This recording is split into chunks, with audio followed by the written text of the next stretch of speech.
Assalamualaikum warahmatullahi wabarakatuh. Selamat siang semuanya. Aku harap kalian semua baik-baik di rumah, sehat-sehat, ngajinya lancar, selalu berprogres. Pokoknya doa terbaik terlimpah untuk kalian semua para pendengar podcast Hafidhah Live. Terima kasih. Oke, jadi pada serial malam Jumat ini aku bakal ngebahas sesuatu yang super seru banget karena kita bakal bahas tentang cerita horor pesantren. Pasti ada aja di antara kalian yang denger temannya, aku tuh semalam denger bisik-bisik, denger apa, ada gelodakan lah atau apa gitu. Pernah nggak teman kalian tuh cerita seperti itu? Sebenarnya aku juga tipe orang yang peka terhadap hal-hal seperti itu. Aku pernah punya pengalaman kayak denger ketawanya yang kayak di film-film horor itu, dan aku cukup yakin kalau itu bukan manusia. Tapi ya, ini podcast emang bertujuan untuk bagaimana cara mengendalikan diri agar enggak takut sama sesuatu yang harusnya enggak ditakutin.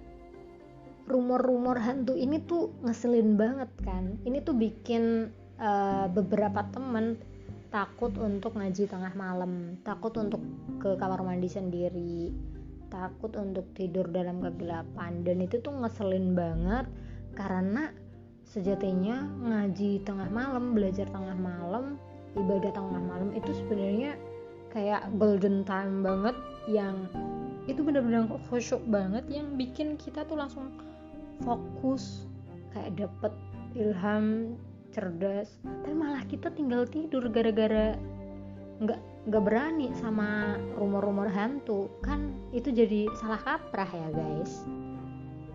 Lagian kenapa sih kalau emang kita ketemu sama sesuatu yang nggak kasat mata, sesuatu yang nggak seharusnya kita lihat pada umumnya, emang kenapa? Paling juga sekelebat abis itu hilang. Mungkin mereka tuh nggak sengaja menampakkan diri, dan itu yaudah nggak diganggu lagi toh. Lagian nih ya, niat kalian kan pastinya kalau tengah malam kan ngaji, bukan untuk hal-hal yang nggak bener, misalkan mungkin HP-an lah atau mungkin pacaran lah, kan bukan hal kayak gitu. Kita kan belajar, beribadah ataupun deres ya kan.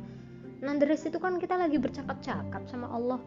Kok bisa ya kita tuh takut sama ciptaan Allah juga? Kan Allah maha segalanya, Allah bakal ngelindungin kita. Misal ketemu syaitonir rajim, ya udah baca ta'awud, baca ayat kursi, beres kan. Lalu gimana kalau jinnya muslim, yang mereka juga hafal Al-Fatihah, yang juga hafal ayat kursi? Aduh, berabe banget tuh. Aku juga dulu punya experience yang bikin mata aku terbuka, yang cukup bikin aku open mind terhadap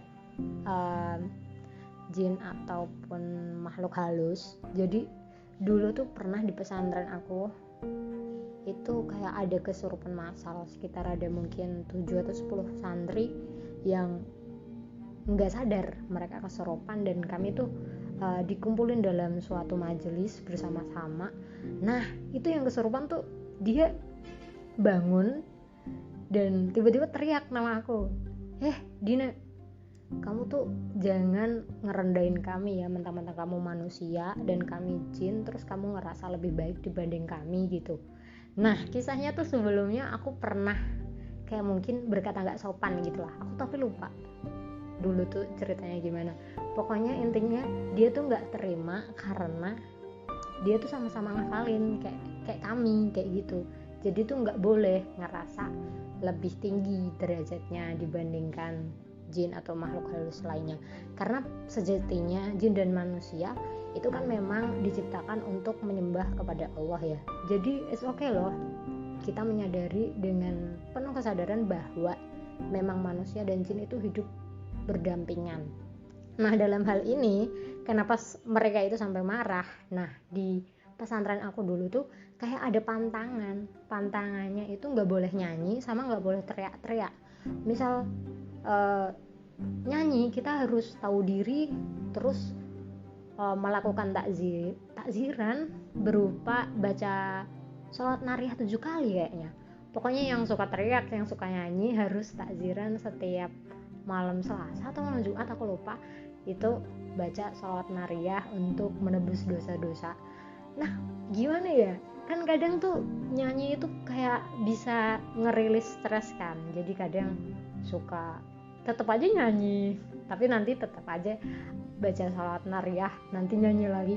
Kayaknya habis itu tuh para jin yang ada di situ tuh ngambek. Nah, itu karena mereka emang sama-sama santri kayak kita, mereka juga sama-sama ngafalin Quran sama kayak kita, dan mereka tuh terganggu dengan suara-suara kami yang menggelegar.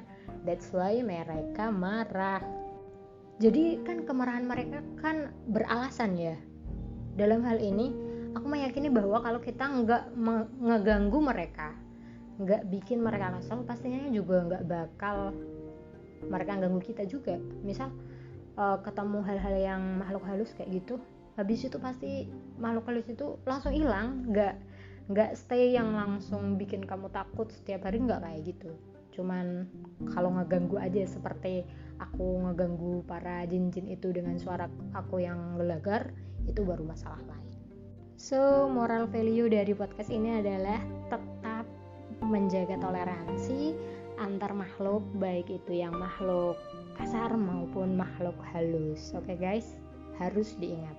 Apalagi kalau di kamar mandi kan katanya itu tempat favoritnya makhluk halus ya. Jadi emang kalau mau masuk kamar mandi harus baca doa dulu, terus buka baju juga baca doa dulu, apa-apa tuh pakai doa dulu biar kita selamat dari segala macam cobaan. Lagian ya, kan kita kan anak pesantren ngafalin Quran, dan apa ya, segala macam bentuk sakit kayak misal ruqyah atau sakit guna-guna ataupun kesurupan itu kan pasti diobati dengan Al-Quran, ya kan? Jadi menurut aku sebagai penghafal Al-Quran gak perlu takut untuk hal-hal seperti itu, karena kita udah dilindungin sama Allah, sama Al-Quran itu juga sendiri. So menurut aku sih harus melawan rasa ketakutan itu. Apalagi kamu belum pernah lihat, apalagi kamu belum pernah diganggu, apalagi ketakutan kamu cuma ada di dalam kepala, dalam imajinasi kamu, dan itu menurut aku ya emang godaan setan yang terkutuk. Nah, coba kalian ngaca, apakah kelakuan kalian itu kayak setan?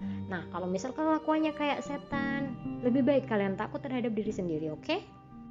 Oke, sekian cerita dari aku yang gak sempurna. Wassalamualaikum warahmatullahi wabarakatuh.